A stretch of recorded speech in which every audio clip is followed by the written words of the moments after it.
А11, вариант 11 2009 года, упростить выражение. Числитель АА плюс А4, в знаменателе А квадрат минус 4, минус 3 деленное на А минус 2.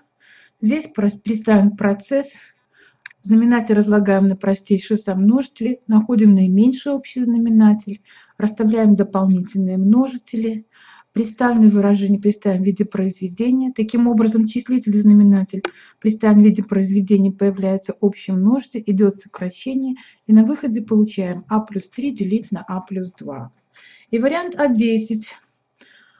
ЦТ 2009 год. Шар радиусом 5 касается двух взаимно перпендикулярных плоскостей. Найдите расстояние центра шара до линии пересечения этих плоскостей. Если рассмотреть вот это как диаметральное сечение, проведенное через центр шара, то тогда получается, что расстояние от точки, от центра шара до линии пересечения есть диагональ вот этого прямоугольника с пар квадрата с катетами 5, 5. Это получается 5 корней из 2.